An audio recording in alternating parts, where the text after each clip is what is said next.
Recommendations for a resilient future. Invest in data and localize policies. Relevant stakeholders should improve data gathering systems. That is to improve decision-making and customize policies to the local context, best fit, not best practice. Increase social protection. More so, stakeholders and governments should scale up existing low-cost initiatives.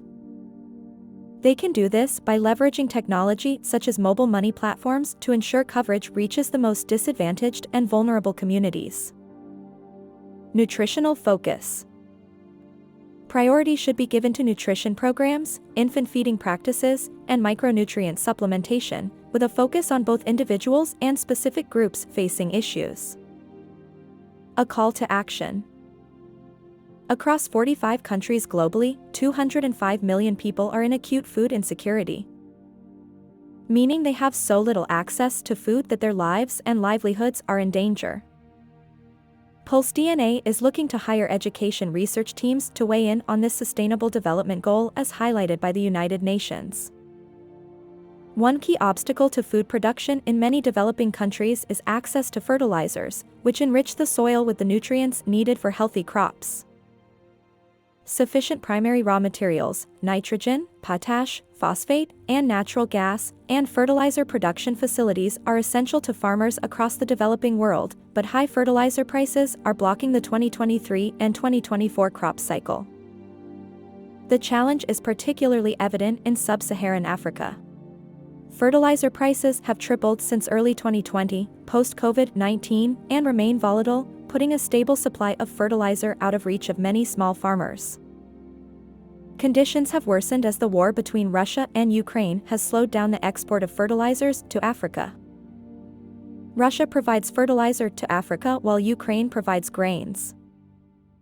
As the war rages on between Russia and Ukraine, the staple food prices in Africa surged to over 23% over the last several years.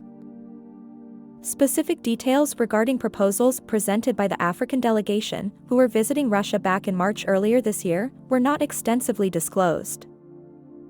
Why is this crisis important? Check out the existing systems in place for farming practices and resources available in Africa, an importer, not an exporter, of much-needed fertilizers. Check out these infographics created africafertilizer.org that sort fertilizers by type and the countries they are distributed to. The need for sustainable farming practices and tracking imports of fertilizer to Africa has been the mission of Africa Fertilizer, an initiative under IFDC that the organization has been providing high-quality, unbiased data and information on fertilizer and soil fertility issues in Africa since 2009. It was reported that approximately 735 million people, 9.2% of the world's population, found themselves in a state of chronic hunger. This is a sharp rise compared to 2019. Can the data collected by these organizations be the key to help the world food shortages? Check out this live map of world hunger. Please feel free to explore the links to the documents in the description given below. Conclusion. Addressing Africa's food insecurity crisis demands a holistic approach, combining data-driven policies, expanded social protection programs, and a focus on nutrition. By acknowledging the unique challenges faced by each region and demographic group, governments and stakeholders can pave the way for a more secure and resilient future for all Africans. Do you think effective strategies can bring down the food crisis in Africa? Let us know your thoughts in the comments below.